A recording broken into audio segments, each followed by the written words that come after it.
Hello friends, Sindhu Bhairavi இன்றைய எபிசோடில் என்ன நடக்கலாம் அப்படிங்கிறத பற்றி பார்க்கலாம். இன்றைக்கான எபிசோட் அதிரடியான இன்ட்ரெஸ்டிங்கான எமோஷனல் ரொமான்ஸ் எபிசோட் அப்படின்னு சொல்லலாம். சிவா படுத்திருக்காரு, சிந்து கையில் மருந்து போட்டுக்கிட்டே அப்படியே கண் கலங்கி அழுகுறாங்க. அந்த கண் தண்ணி விழுவுறதுனால சிவா முழிச்சுக்கிறாரு. நீ தூங்கலையான்னு கேட்கும்போது, உனக்கு தூக்கம் வராமல் நான் என்னால் தூங்க முடியாது டாக்டர் அப்படின்னு சொல்லிட்டு எப்பவும் போல் குழந்தைத்தனமாக சிந்து ரொம்ப அழகாக பேசுகிறாங்க. சிவா ரொம்ப எமோஷனல் ஆகி அங்கே சுற்றி இருக்கவங்களாம் வேடிக்கை பார்த்துட்டு இருக்கும்போது, நீ மட்டும் எதையும் கவனிக்காமல் அப்படியே வந்து என்னை காப்பாற்றின ஏன் அப்படின்னு கேட்கும்போது, நீ என் உயிர் அப்படிங்கிற மாதிரி ரொம்பவுமே அவங்களோட காதலை ரொம்ப ஆழமாகவும் அன்பாகவும் ரொம்ப சூப்பராக சொல்கிறாங்க. செம்ம எமோஷனலாக இருக்குது. ஒரு கட்டத்தில் சிவா அப்படியே கண் கலங்கி போகிறாரு. இப்போ கரண்ட் போயிடுது. அதுக்கப்புறம் சிந்து போயிட்டு விசிறியெல்லாம் எடுத்து வந்து விசிறிக்கிட்டு இருக்காங்க, தூங்க வைக்கிறாங்க.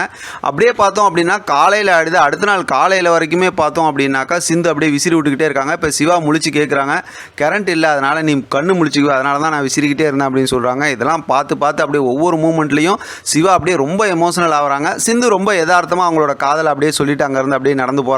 இப்போ போய் காஃபி போட்டு எடுத்து வரேன், டீ போட்டு எடுத்து வரேன்னு. அடுத்து நம்ம பப்ளி பாயை காட்டுறாங்க. இப்போ பார்த்தா அன்னபூர்ணி அங்கே சாமி கும்பிட்டுட்டு இருக்காங்க, பைரவி வராங்க. அடுத்து பார்த்தோம் அப்படின்னா பக்கத்துலேயே ஆறுமுகத்தையும் வர சொல்லிட்டு ரெண்டு பேத்துக்கும் விபூதிலாம் வச்சு விட்டதுக்கப்புறம் பார்த்தா அங்கேருந்து அழகாக இருக்கா அப்படி இப்படிங்கிற மாதிரி வழக்கம் போல் குழந்தைத்தனமாக கலாட்டா பண்ணிகிட்டு இருக்கார் ஆறுமுகம் பைரவி கிட்ட. அடுத்து பைரவி அங்கேருந்து போனதுக்கப்புறம் பார்த்தா இப்போ அன்னபூர்ணி வந்து அதாவது கொஞ்சம் பூவை கொடுத்து இதை போய் நீ அதாவது அங்கே பைரவி கொடுத்துட்டு வா அப்படின்னு சொல்கிறாங்க. ஏற்கனவே ஒருத்தர் பூ கொடுக்கும்போது என்ன ஆனிச்சு எல்லாம் பார்க்குறவங்களுக்கு தெரிஞ்சிருக்கும், பிச்சு போட்டாங்கல்ல பைரவி, அதனால் போகிறாங்க. பார்த்தா ஆனால் பைரவி அங்கே லேப்டாப்பில் ஏதோ ஒர்க் பண்ணிக்கிட்டு இருக்காங்க. அப்படியே தெரியாமல் பின்னு வச்சு விட்டுறாரு ஆறுமுகம் பைரவியோட தலையில். அதை பார்த்து அன்னபூர்ணியும் பார்த்து ரொம்ப சந்தோஷப்பட்டுக்கிறாங்க. இப்போ மறுபடியும் பைரவி பார்க்குறாங்க, நம்ம தான் பூ வைக்கல, எப்படி பூ வந்துச்சுன்னு. சரி எப்படியோ வச்சிருப்போம், மறந்துட்ட மாட்டிருக்கு அப்படிங்கிற மாதிரி அவங்க நினச்சிக்கிறாங்க. ஒரு சூப்பரான மூமெண்ட்டு. இப்போ தான் பார்த்தா இப்போ சிவா டாக்டருக்கு ரொம்பவுமே யோசனை வந்துடுது. நம்ம கரெக்டாக தானே ட்ரீட்மெண்ட் பார்த்தோம், ஏதோ தப்பு நடந்திருக்கு என்னன்னு யோசிச்சு பார்த்துட்டு சரி அடுத்து நம்ம ஸ்டெல்லா நர்ஸுக்கிட்ட ஃபோன் பண்ணி கேட்கலான்னு அவங்களுக்கு ஃபோன் பண்ணுறாங்க. ஆனால் அவங்க ஃபோனே எடுக்க மாட்டேங்கிறாங்க. இப்போ நல்லாவே சிவாவுக்கு டவுட் வந்துடுது. இப்போ நேராக வீட்டுக்கே போயிடுறாங்க. ஸ்டெல்லா நர்ஸுக்கிட்ட கேட்குறாங்க. ஒரு கட்டத்தில் பயந்ததுக்கப்புறம் இப்போ அவங்க எல்லா உண்மையும் சொல்லிடுறாங்க. இந்த மாதிரி ஸ்னேகா டாக்டர் வந்து ட்ரீட்மெண்ட் மாற்றி கொடுத்துட்டாங்க, அதை சொன்னால் என்னை வேலையை விட்டு தூக்கிடுவேன்னு சொன்னாங்க, அதனால தான் சொல்லலை அப்படின்னதுமே இப்போ சிவாவுக்கு சரியான கோவம் வந்துடுது.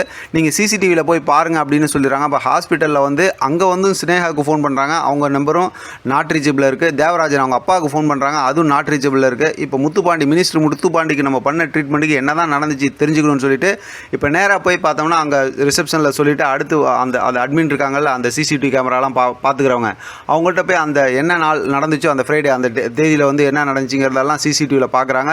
இப்போ ஸ்னேகா வந்து ட்ரீட்மெண்ட் பண்ணுறாங்க, எல்லாத்தையும் பார்த்துடுறாரு. அது மட்டும் இல்லாமல் அடுத்து பிரச்சனை நடக்குமா இருந்தாலும் ஒளிஞ்சிக்கிட்டு இருந்தாங்களா அதையும் பார்த்துடுறாரு. இப்போ எல்லாத்தையும் ஃபோன்லையும் காப்பி பண்ணிக்கிறாரு.